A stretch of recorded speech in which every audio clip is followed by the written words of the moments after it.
Hey, so I'm gonna go ahead and put up a warm up. Let's see.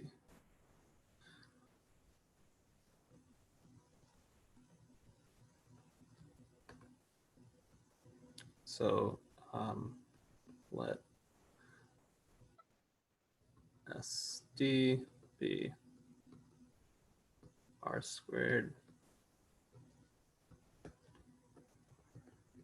And the Euclidean distance, right?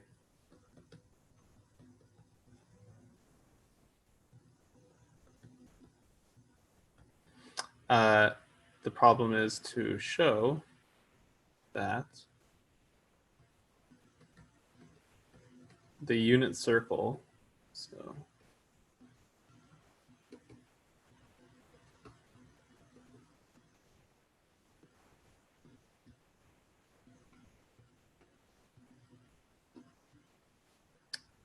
is connected. Okay. And well, yeah. So let's say we'll resume at 5:15. Yeah.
So I figure I want to give a hint for this because I think it's really easy to get locked into the wrong like technique here or something. So my hint will just be, don't try to use contradiction. Okay, so don't, you know, don't suppose, you know, that like U1 and U2 are open sets disconnecting E.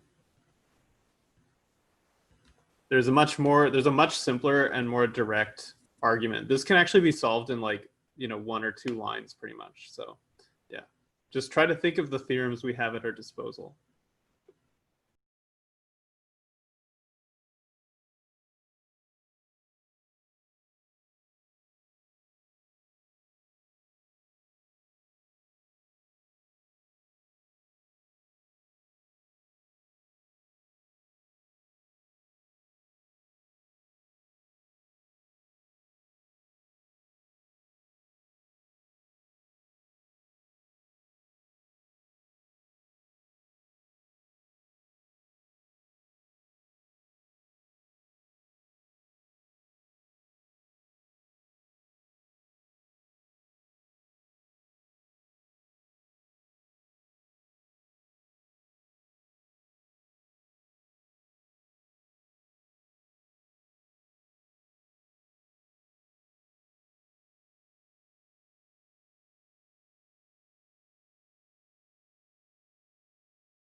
Okay, so let's go ahead and go through the solution of this.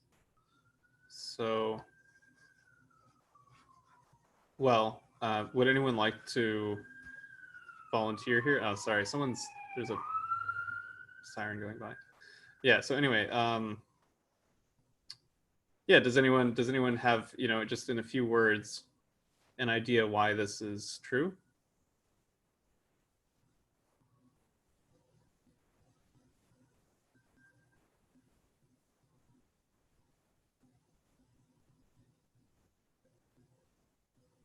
So like, what are the main things we've proved about connected sets, right? We've shown that continuous functions preserve connected sets, right? So whenever you have a connected set in one space and then you have a continuous function on that space, the image of the connected set is another connected set, right? So if you can view this set as the image of a connected set, a set that you know is connected, right, under some continuous function, that would be enough to say that this set has to be connected, right? And actually, in fact, we already showed as like a corollary of the general theorem that continuous functions preserve connectedness. I'm pretty sure I mentioned that that paths are, you know, the image of you know, yeah, the image of like an interval under like a path, right? Um, the curve that's created by a path in the codomain is automatically connected, basically, right? I mean that, or at least that idea presents itself in the argument that like path connected spaces are connected in the normal sense, right? So what we can say is like, okay, consider like gamma from, you know, let's say 0 to 2 pi to, or well, not e, I guess, but maybe just r squared, defined by gamma of t is, you know, cosine of t, sine of t, the standard parameterization of the unit circle, right? Then, you know, gamma of 0 to pi is connected, right? Because we know 0 to pi is connected. It's an interval, right? And we showed that intervals are connected. But then this is E, right? This is the set E. So, so E is connected, right? So it's actually pretty simple. Any questions about this?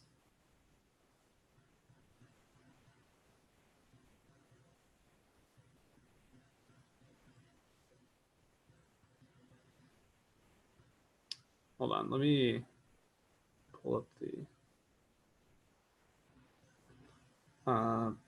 participant list.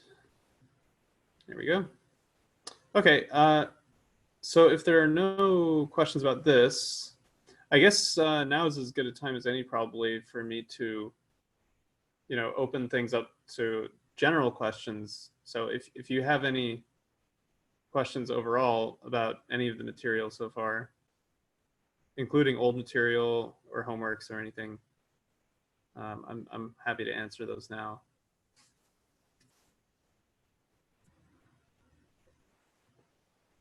I hope you guys all saw that the lecture schedule has been changed, because obviously there was the slight change of me combining, you know, sections 21 and 22 together into one lecture, which I did because the stuff that I wanted to cover in section 22 was really like not enough for its own lecture. And then there was later stuff in the syllabus that was getting kind of like jammed together. So I think it made a lot more sense to combine them and then like split up the later things.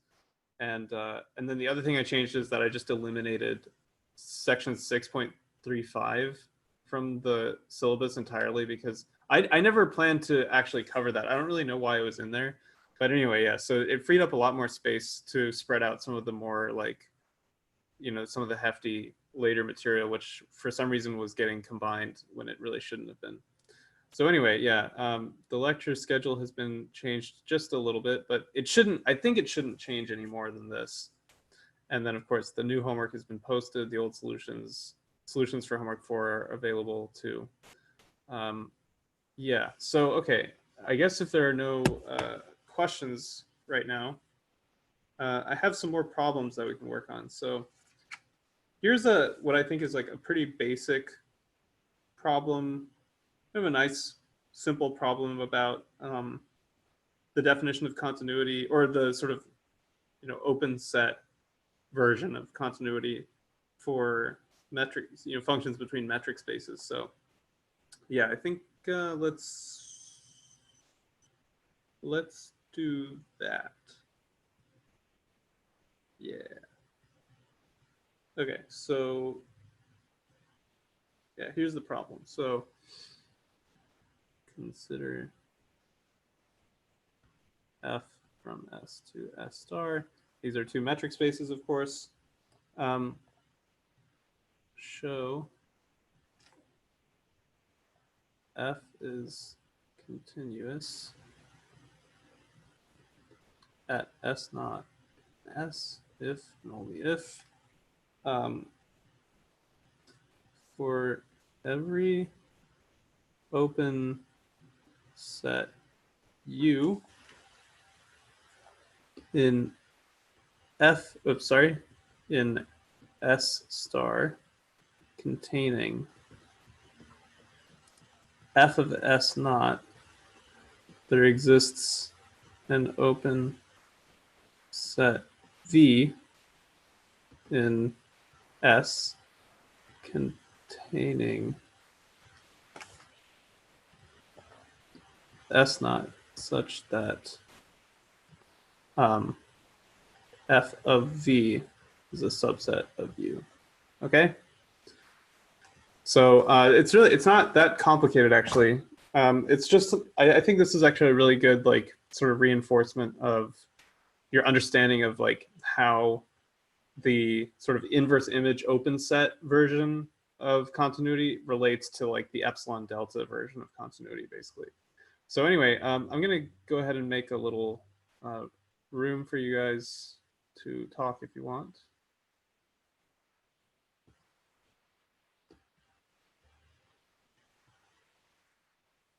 So yeah, we can say we'll resume, let's say in like 10 minutes, so like 5:33 or something. So yeah, here we go.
All right.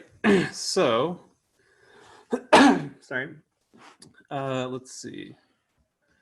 Right. So this is an if and only if statement, right? Which means we have to go two directions. Uh,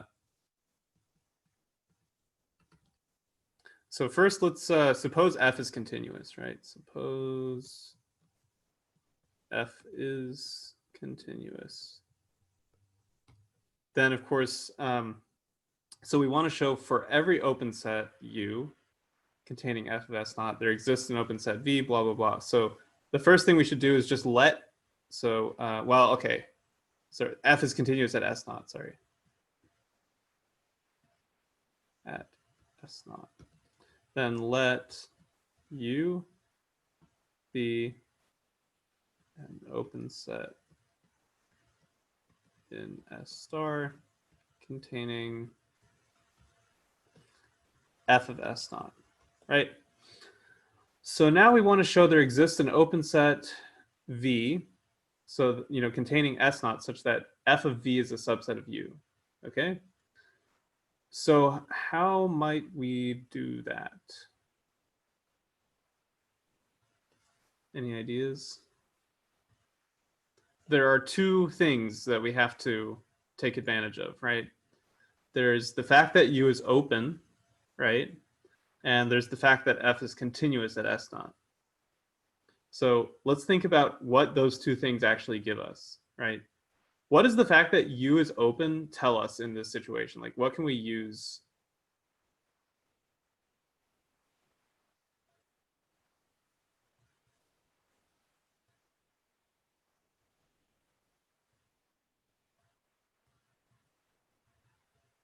What can we use about openness? I mean, one of the first things you should consider trying to do is just use the definition, right? The definition of openness, which says that, right, every point of U is interior to U. So in particular, there's one point we're interested in, which is S naught, right? So the fact that U is open tells us, or no, sorry, not S naught, well, F of S naught, I guess. I mean, they're kind of connected to each other, but yeah, so F of S naught is actually in U, right? So the fact that U is open tells us that there's some kind of a radius around F of S naught that where the ball of that radius is contained entirely inside of U, right? So there exists an epsilon greater than 0 such that the epsilon of f of s naught is a subset of s of U, sorry, right? Okay, so that's a translation of the criterion that U is open and f of s naught is in U, right? Okay. Now, so hopefully the next step kind of suggests itself, right? We have an epsilon flying around now, right?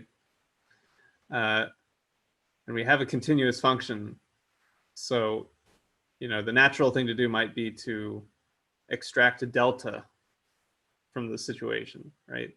So since f is continuous at s naught, there exists a delta, right, greater than 0, such that,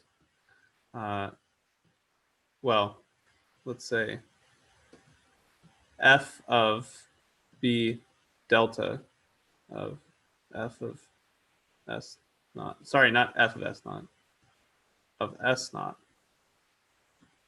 is a subset of b epsilon of f of s naught, right?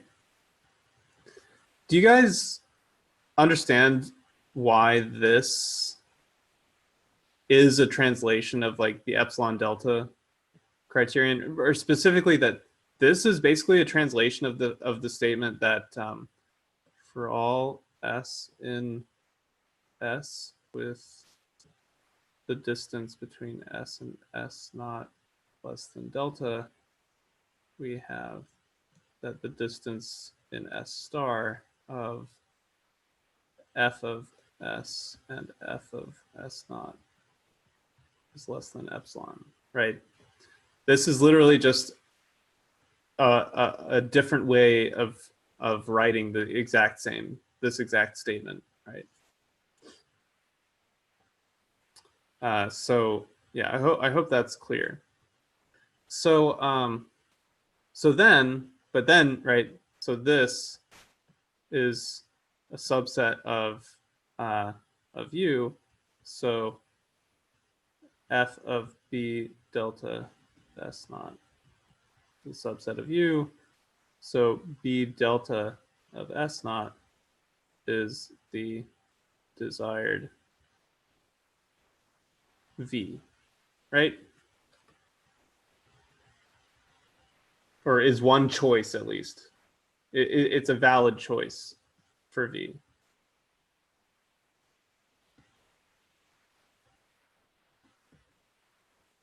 Is a valid choice of v. Okay, so let's go the other direction now. So now suppose for all U open containing f of s naught, there exists v in S open containing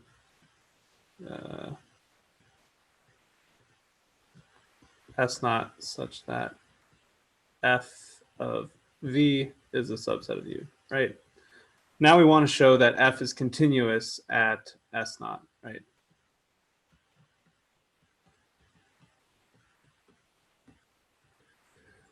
So how do we do that? Well, we let epsilon be greater than 0. Okay.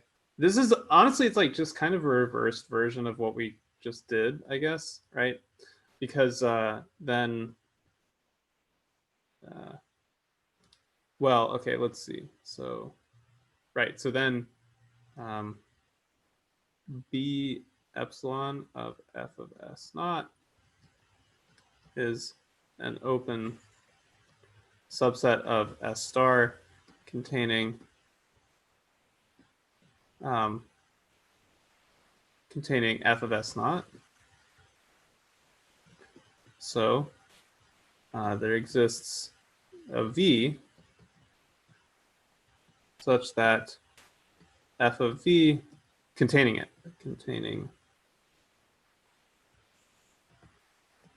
s naught such that f of v is a subset of b epsilon of f of s naught, right? So we're almost there. Okay, then we have to sort of, so what we really wanted is like a delta, right? We wanted a delta that makes the ball of radius delta map into the ball of radius epsilon over here, right? But we have an open set mapping into the ball of radius epsilon. So if we can just find a delta that makes the ball of radius delta be inside of this open set, right, then that ball would map into the ball of radius epsilon, which is what we want. And obviously, because V is open, right? Because V is open, that delta has to exist, right? So since S naught is interior to V, there exists a delta greater than 0 such that the delta of S naught is a subset of V. So f of B delta of S naught is a subset of f of V, which is a subset of the epsilon of f of S naught. And that's what we wanted, right? So this delta is the delta that works for this epsilon, or is a delta that works, right? Any questions about that? Can you explain again how does the ball of radius work and how to translate between the ball of radius and the distance? I know you explained in lecture, but I'm still a little bit confused. Yeah, sure. So in general, so in metric space, S, let's say SD. If S is an S, then we write,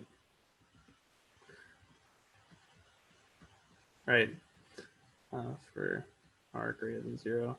This just represents a set, right? So it's the set of all, this is all points T in S, such that the distance between S and T is strictly less than R. Okay? So it literally is just like, a ball of a certain radius. So in, in the, so let's look at a statement like,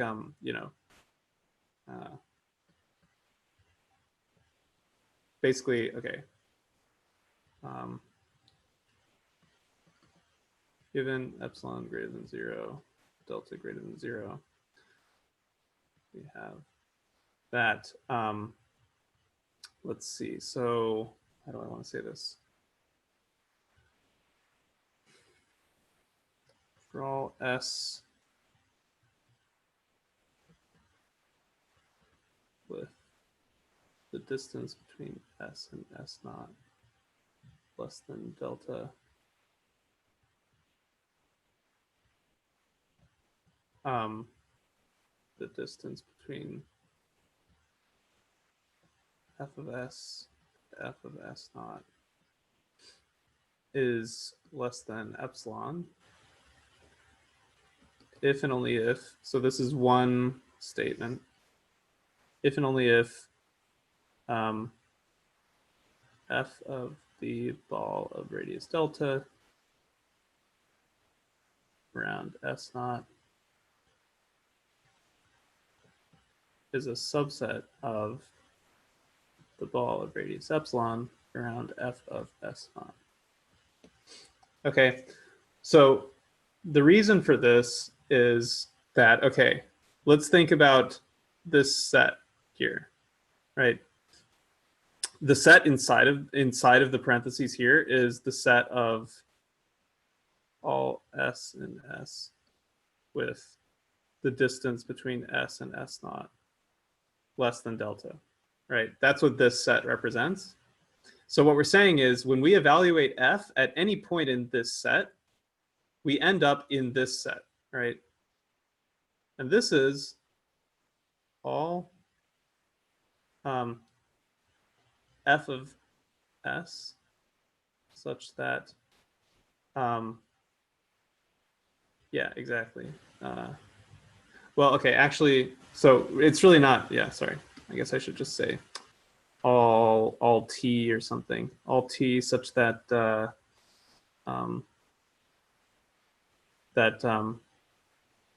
the distance between T and F of S naught is less than epsilon, right?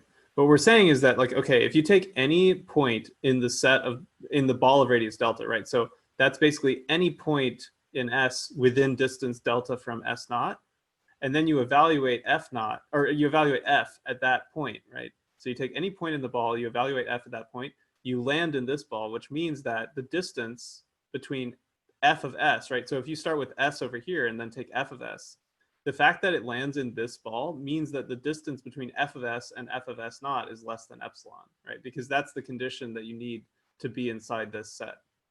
Okay? Does that make sense? Yes, that's very clear. Thanks. Yeah. Yeah, you can kind of visualize it like if this is S and then like here's, and then this is S star, and then like here's S naught, here's F of S naught, right? Then the point is that we have this,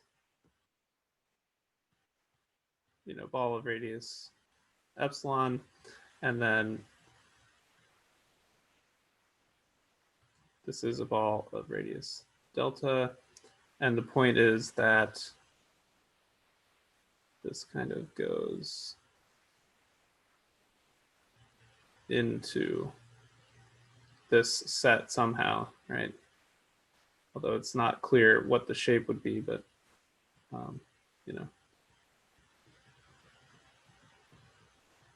don't know. You get the idea.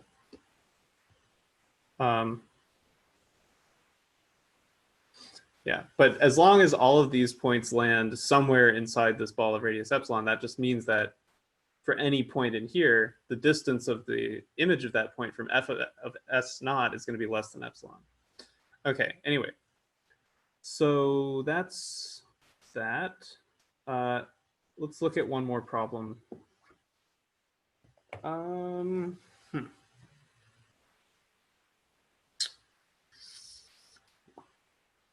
That's a good problem. Oh, here's a pretty quick one. So, oh wait, no, sorry, this one's on the homework. Hmm.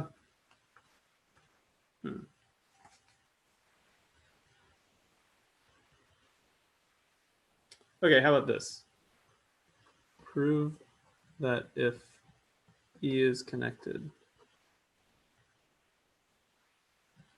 then the closure of E is connected. How about that? So, yeah, I'll go ahead and open this room again, and we'll give it like, I don't know, 5 minutes.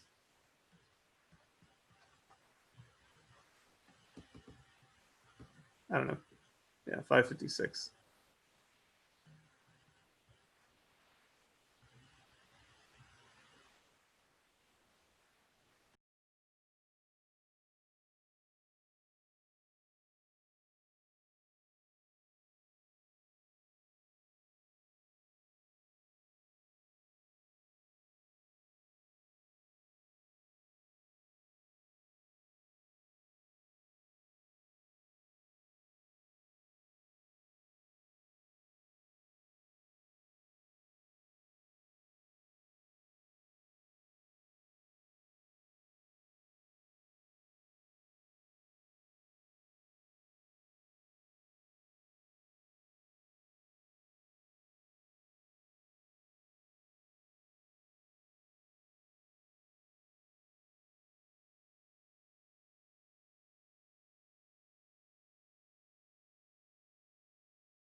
All right, so, oh, I think we're still waiting on one person.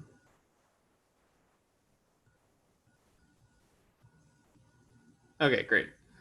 Yeah, so hopefully this isn't, you know, I think it's should be pretty straightforward. I think all you have to do is basically suppose suppose U1 and U2 disconnect. Oops. The closure, then they should end up disconnecting E, I think. So then we claim they disconnect E, right?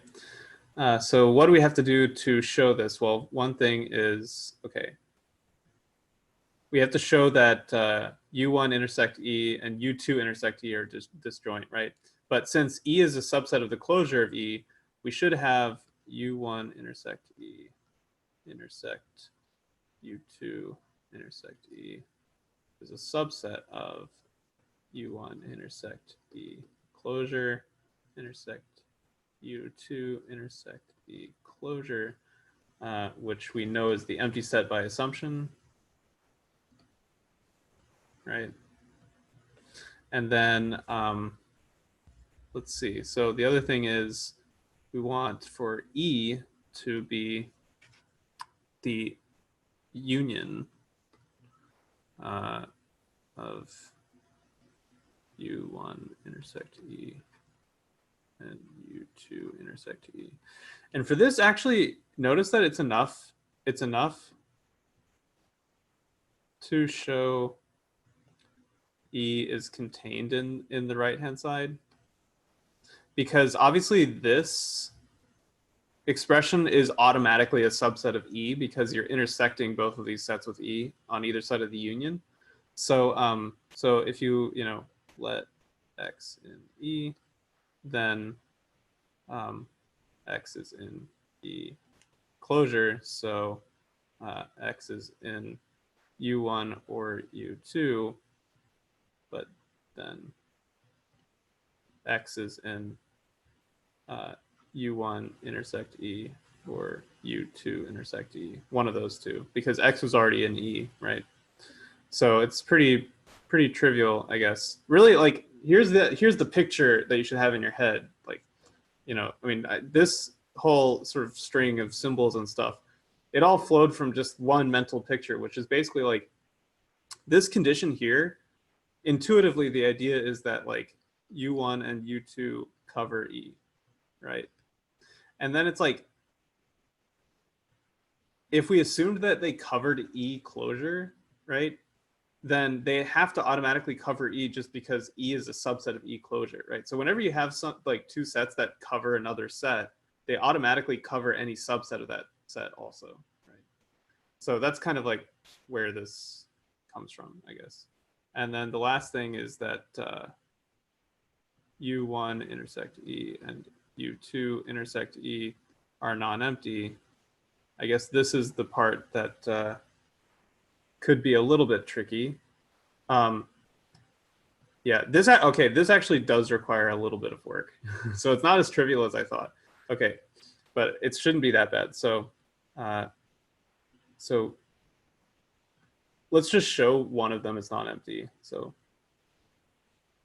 let's show U1 intersect E non-empty, right? We know there exists an X in U1 intersect E closure, right? And then if X is in, well, actually, let's see, what's the best way to do this? Well, first let's, well, yeah. First, let's get a radius around. So there exists radius greater than 0 such that the ball of radius r around X is a subset of U1, right? And we know, yeah. There exists you know, a y in the ball of radius r around x intersect E because x is in the closure of E, right? So this is the key step. Do you guys understand why this is true? Like what result so far would you cite? I don't know if you remember, I guess.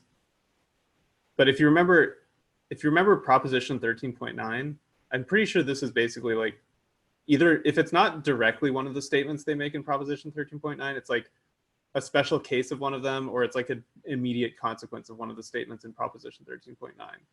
So proposition 13.9 kind of gets you here, right? Because basically if this were not true, if there was no element of E in this set, then that would mean X is interior to the complement of E, right?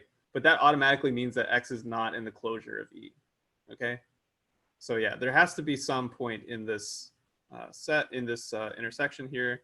So then Y is in the, let's see, what is it? Y is in the intersection of U1 with E.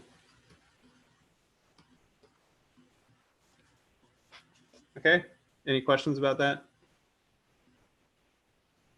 So the same argument with all the ones replaced with twos shows that U2 intersect E is non-empty also.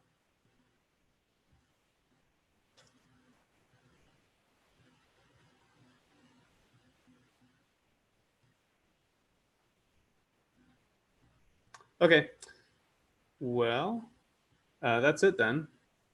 So thanks for coming. I know, like, again, this material, because it's all this like metric space and topology stuff.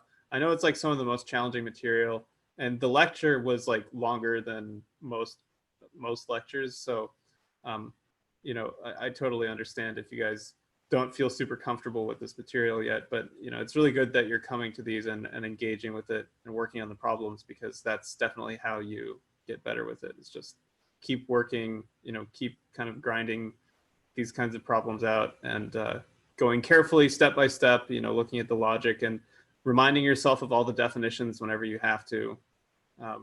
And yeah, you'll get there. Hopefully, I'm hoping that this week, if things are a little bit better this time around, because I'm kind of front loading this material in the week. So you have like all week to, you know, I mean, actually, to be honest, the homework problems on this material are easier than the ones that we went through today for the most part, I think. So, I hope it's not going to be too bad. But yeah, like at the very least, you do have like all week to kind of think about this stuff. So yeah, and then the stuff for like tomorrow and the next, well, yeah, especially tomorrow, I think is one of the most straightforward sections. Then after that, it'll get a little bit harder again when we start talking about uniform convergence. But tomorrow, tomorrow's lecture is just about power series. So it should be, I think it should be kind of a breather for everyone. So yeah, anyway, yeah, thanks for coming. I'll see you guys. Thank you. Thank Bye. you. Thank you.